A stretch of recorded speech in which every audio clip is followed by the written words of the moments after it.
Hello, everyone. Thank you for having me in to speak this evening. I am Marybeth Niederkorn. For those of you who don't know me, I'm the director of the Cape Girardeau County Archives Center in Jackson, Missouri, where we primarily house government records, but we also are a repository for other organizations such as the Genealogical Society's Library and the Jackson Heritage Association. I've been in this position for about 2 years. Prior to that, I was a journalist. I hold a Master of Arts degree in professional writing and research, and devote a significant amount of my time to research questions from patrons, which is how this whole thing got started. Was a phone call one random afternoon from a gentleman who lives in the area where Houk was. And he was trying to get some more information about the house he lives in because it used to be the general store, or so he was told. So with that, let's get into the village of Houk.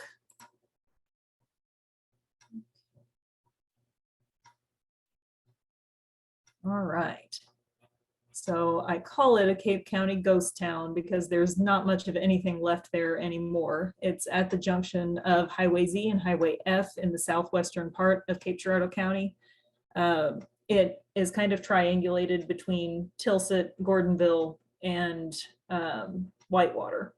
So that is a pretty sparsely populated area now. There's not a lot of commerce in that corner of the county. And 100 years ago, that was already becoming the case. Houk was founded probably in the late 1800s as a center for commerce, not as a railroad town. That was something that was pretty consistent across the sources that I found. So I looked at at Mamie Hamlet's place names of Southeast Missouri for some of this information. And there is a narrative in a history of Zion United Methodist Church in Gordonville that gives me quite a bit more information as well.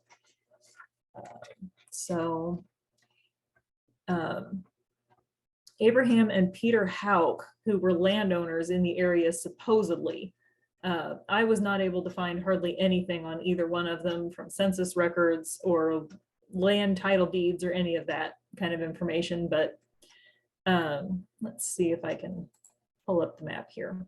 Okay, you'll see right down here, the pencil is pointing at Houk. It was originally spelled H-O-U-K, and the C was often added erroneously on maps and such things.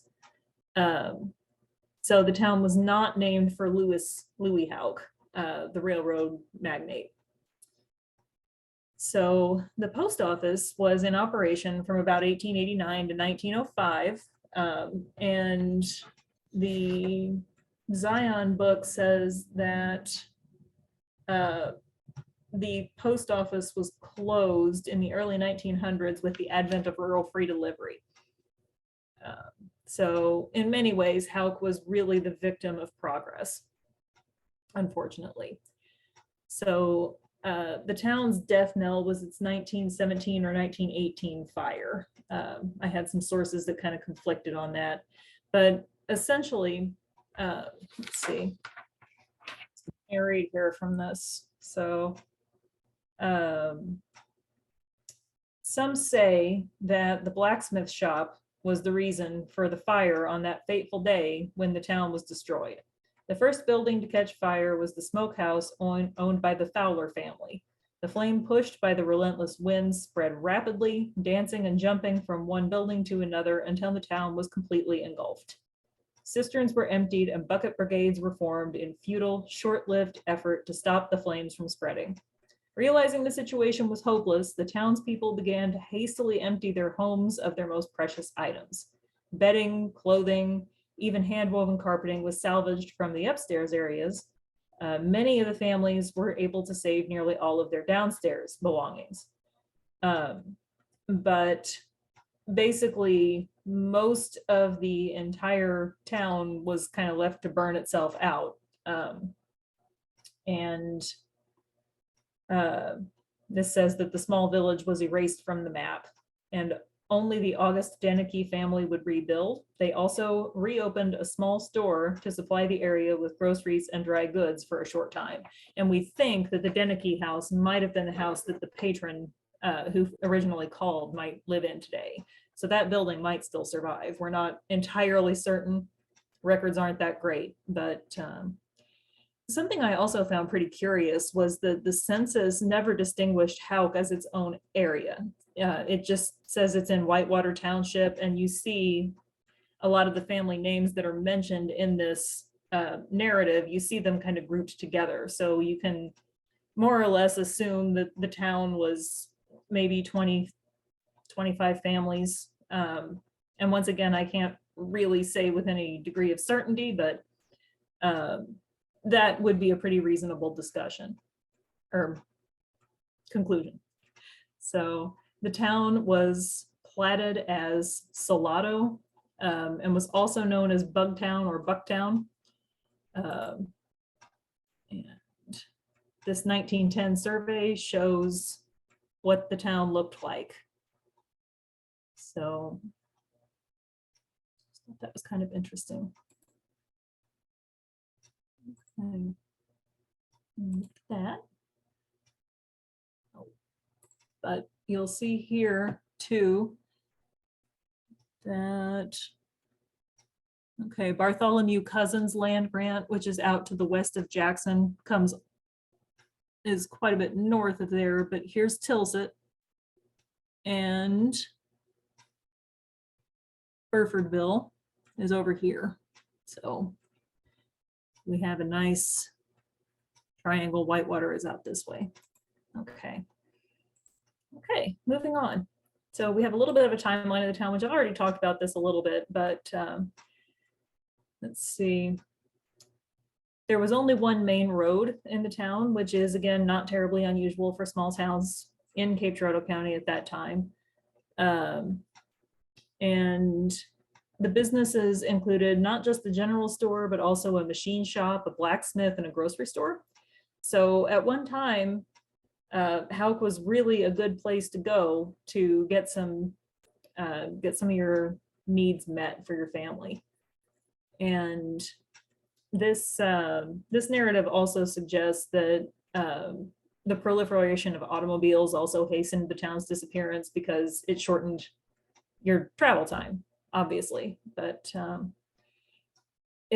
I think we began to see in the 1920s a lot of what we're still seeing today of consolidation of towns, people moving from smaller towns to bigger places. So that continues apace.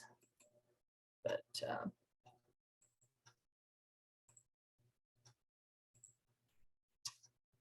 all right, so now we get to the fun things, my artifacts. So this here is a receipt from H.W. Bartles and Company. So this was from the guardianship of Anna Oberbeck, and it was in 1894. This is a receipt that was for the guardianship of Miss Anna Oberbeck. And you'll see here some of the prices of the items. Cotton flannel, 50 cents.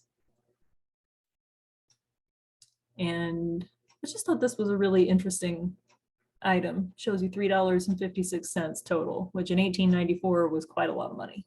So, and it was signed by H.W. Bartles himself, looks like. So, and you notice there's no address on this, which would have made things easier to kind of help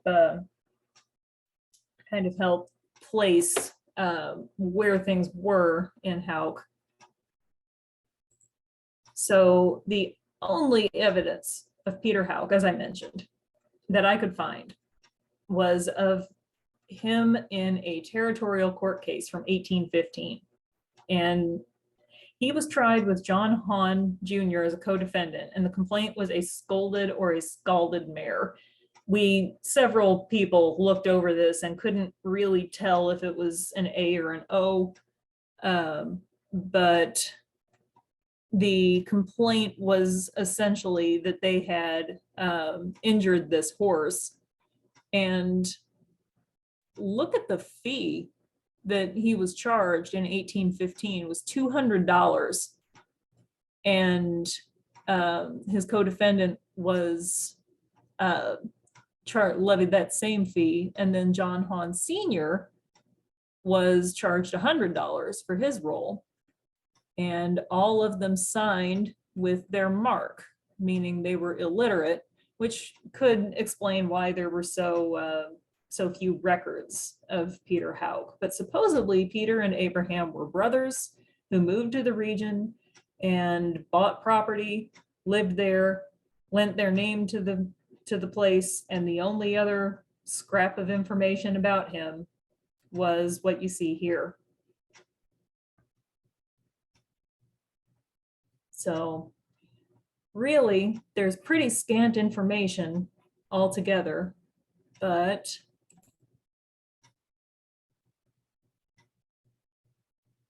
there's not much left of the town either.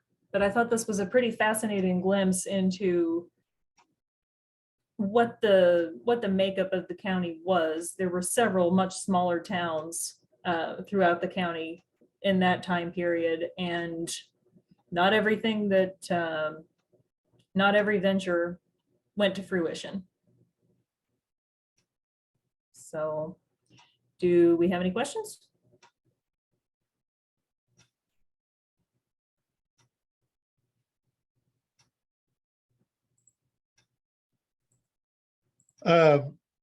Did you work through deed records for some of the families that were mentioned in the fire article? I did not.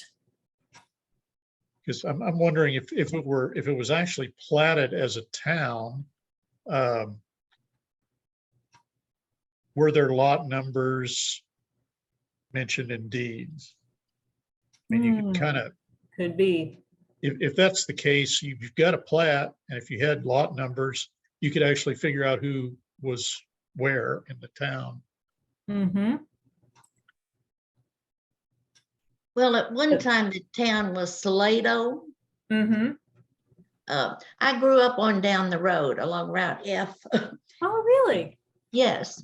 And I can remember whenever I was a child, there was a shell of a couple of buildings. If you go back to the first slide where you showed the F and Z intersection, Mm-hmm. on behind that grove of trees, there were just a couple of, like I say, shells of a building. And so in my mind, that's where I thought more back behind those trees. Behind the trees, okay. Yes. So not quite at the intersection exactly. No. And if you go there, the Oak County Road meandered right past this. You go to the left, and the Oak County Road went on around and then came back and intersect with Route F. Okay. And I was thinking the Dinicky house, which is no longer standing, Mm-hmm. was the house that my aunt and uncle lived in. Oh, cool. Because at one time there was an article about that in the Southeast Missourian. Oh. And of course, whenever I was in grade school, somebody wrote an article about Houk. And the story at that time,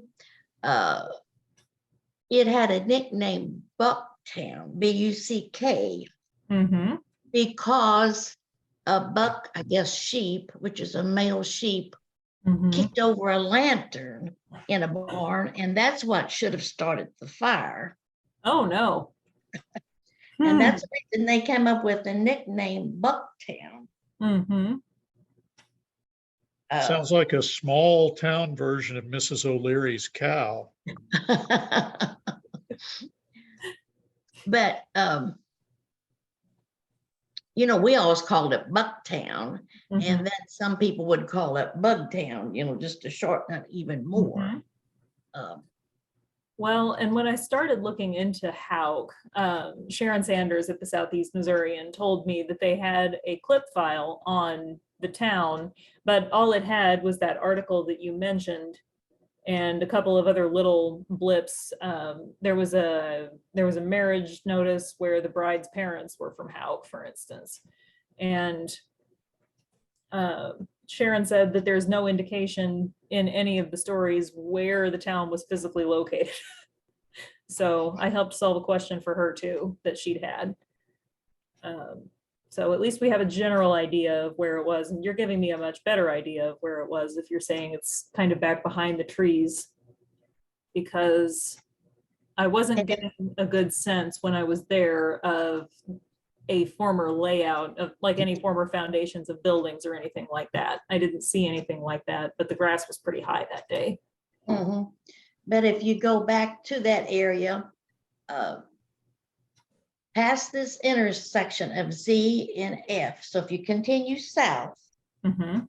right on the left, you go back in front of, I think it might be a blue color house, Okay. and that was the Old County Road. Okay. And that blue house is probably the only older home that's still standing, besides one on further on down the road. So all these other houses are newer houses. Hmm. So clearly the area was still attractive to people, even if there wasn't much commerce going on there. Mhm. Mhm. Well, in the last few years, there's a subdivision right before you get to this intersection that has been built up. And there's several houses in that subdivision.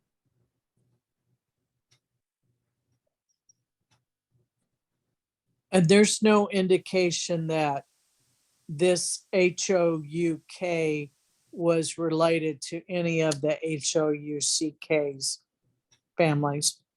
From my understanding, that's correct, that there was no connection to the Houk families spelled with a C. Yeah. Bill, do you have any input on that? Well, Lewis Houk's father didn't come over till what, 1840s, 50s? And these HOUKs were already here in territorial days, so it's probably a relatively common German surname, and Mhm. there may be no connection whatsoever. Just a At coincidence. one time, was that name, that HOUK or HOUCK, around the Millersville area?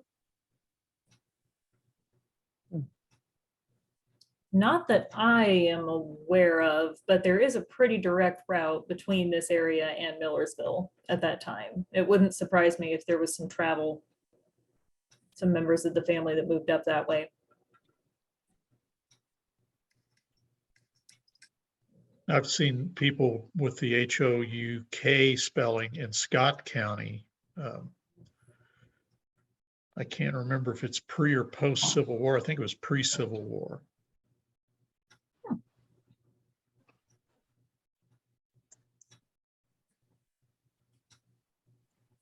Any other questions or comments? Well, thanks very much, Marybeth. Thank you for asking me. This was a lot of fun.